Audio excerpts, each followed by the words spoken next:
আসসালামু আলাইকুম ওয়া রাহমাতুল্লাহি ওয়া বারাকাতুহু। আজকে একটু অন্যরকম রেসিপি নিয়ে আপনাদের সামনে হাজির হয়েছি। কোনো মাছ ছাড়াই লতি ভুনা। প্রথমে আমি লতিগুলোকে ভালোভাবে কেটে পরিষ্কার করে নিয়েছি। তারপরে সামান্য একটু পানি দিয়ে ভাপ দিয়ে নিয়েছি। হালকা ভাপ দেওয়া হলে পানিগুলোকে ছেঁকে নিয়েছি। একটি কড়াইতে তেল দিয়েছি। তেলটা ভালোভাবে গরম হলে পেঁয়াজ কুচি দিয়ে দিব এবং একটি রসুন আস্ত দিয়ে দিব। ভালোভাবে লাল লাল করে ভেজে নিব।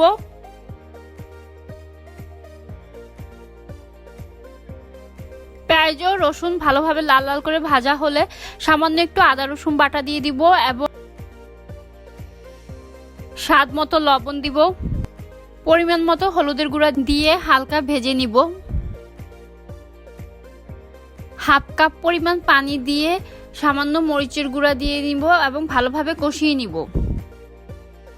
কষানো মশলার হালকা পানি থাকতেই আমি ভাপে দেওয়া লতিগুলো দিয়ে দিব এবং হালকা নেড়ে চেড়ে আবার ঢাকনা দিয়ে দিব। এভাবে আমি ভালোভাবে মশলা ও লতিটাকে ভালোভাবে কষিয়ে নিব। লতি ভালোভাবে কষানো হলে 1 কাপ পানি দিয়ে দিব এবং আবার লতিটাকে নেড়ে ঢাকনা দিয়ে দিব এবং বলক ওঠা পর্যন্ত অপেক্ষা করব।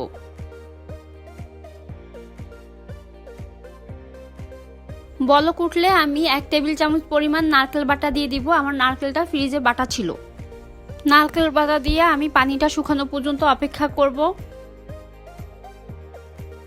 পানি শুকিয়ে গেলে আবার আমি 1 কাপ পরিমাণ পানি দিয়ে ঢাকনা দিয়ে দিব।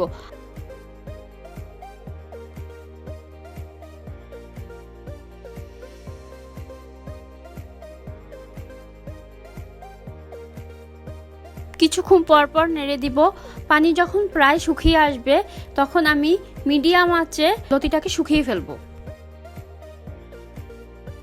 তৈরি হয়ে গেল আমার ভিন্ন স্বাদের কচুরলতি ভুনা।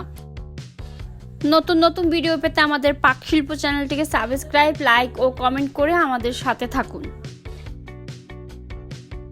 ভিডিওটি শেষ পর্যন্ত থাকার জন্য সকলকে অনেক ধন্যবাদ।